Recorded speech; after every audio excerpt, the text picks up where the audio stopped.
Welcome back to Handmade. I'm Jill. Today I'm going to test a project I've been wanting to try for quite some time called cyanotype printing.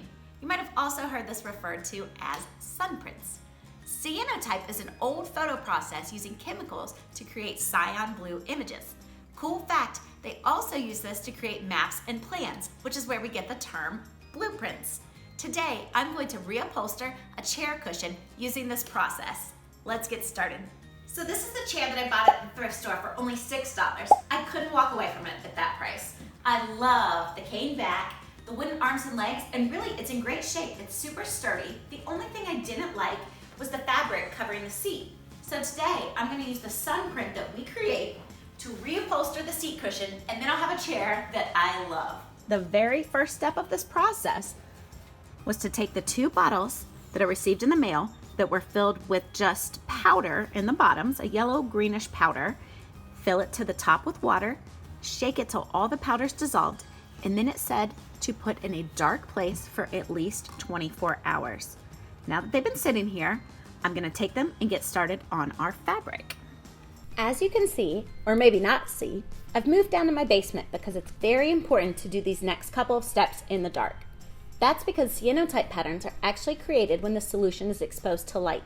I've protected my work surface with an old towel and I'm adding some craft paper on top to catch any spills. Next, we're going to mix the 2 parts of the cyanotype solution using equal parts of each one. Make sure to wear gloves for this step. Mixing these will activate the chemicals that make this process work, so be sure to only need the amount that you plan to use. The unmixed solution has a long shelf life, so keep that for future projects. Once the solution is mixed, bring in the fabric. I'm going to submerge the fabric in the solution to fully saturate it.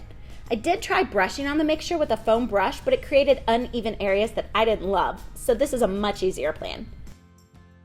Once it sits for a minute or 2, wring it out and repeat with the extra fabric. Hang the fabric to air dry before moving on to the next step. Also be sure to protect your surface where you'll be hanging your fabric to dry. When the fabric is dry, you're ready to add patterns on top. To make this easier to transport outside, I'm going to clip this to a piece of foam board with binder clips. I'm experimenting with 2 different patterns. The first is the most popular I've seen, which is florals and greenery. I found these awesome ginkgo leaves outside that I think will make a really fun pattern. You could try any greenery, but it's important to choose something that will lie flat. Anything that's covered with leaves will stay white, while the fabric around it should turn a beautiful indigo color. This is optional, but I have a couple pieces of glass I'm using to help secure the leaves when I carry it outside. For the second pattern, I'm going to use coffee stir sticks to create a modern line pattern. Okay, I'm happy with my design, so now it's time to head outside.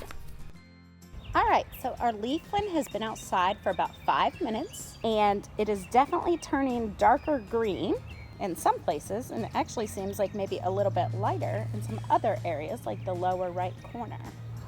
You can also see compared to this one that I just brought out though, which is forest green. It's kind of fascinating though, because inside it was lime green, and as soon as I brought it out, it started getting darker and changing color. I'm going to let it keep going though, just to see what happens. Okay, these have been out for exactly 1 hour now, and they aren't really changing color much anymore, so I'm gonna go ahead and take them in. I brought these back inside to my basement, and I am going to pull off the leaves to reveal and see what is left underneath. Kind of a neat pattern, but hard to tell that it was leaves. Okay, now let's try this one. You can definitely see where they were, though not super vivid, but when we wash it out, hopefully it'll brighten up even more. Okay, so the next step is to rinse out the fabric that we've brought from outside. Be sure to wear gloves. And I'm just gonna run some warm water over it for a few minutes, and we should start to see it turn a cyan blue.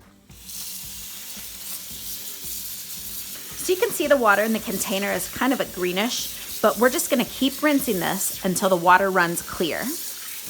Oh, now, wait a minute. Doesn't look like much right now, but I definitely like it better than I did when I first removed the leaves down in the basement. I'm gonna set this aside for a second.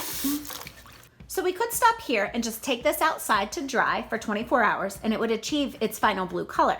Or we could instantly oxidize it by soaking it in a little bath of hydrogen peroxide and water.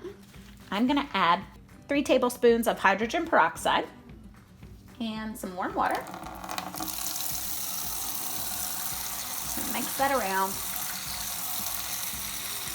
We're gonna put this back in and see how the color changes again. While that's sitting though, I'm gonna move this to the other side of the sink and bring in our coffee stir stick. You can lightly see our lines. And now I'm gonna start rinsing, which is cool. It really makes the pattern pop out, which is what I was hoping for. Now you can really see those lines a lot better. This is just the prettiest color blue. That water looks like it is running clear. So now we're just gonna switch them up again. We're gonna go back and rinse out. This is our final color. This is beautiful. Really, in the basement, in the dark, I wasn't quite sure this was gonna work out very well. But now that we have rinsed it and done the hydrogen peroxide rinse, I just think it's beautiful. I love this. I love this so much. All right, the water is running clear, so I think that both of these are good to go. The last step of the process is to take these and lay them flat and let them air dry.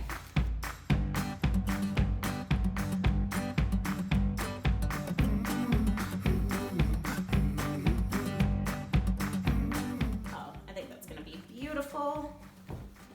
Okay, and we can always cut off the excess once we get it stapled on.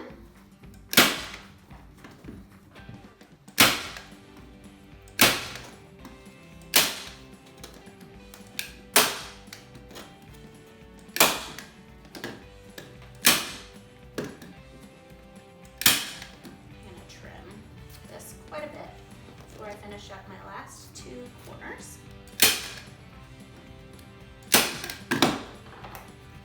Those staples that are in the bottom. There we go.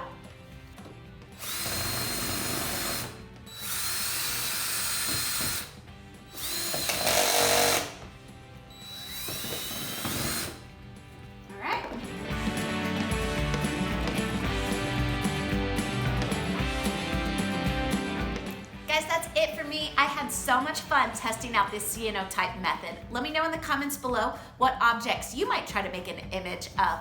As always, give us a like and subscribe, and we'll see you next time.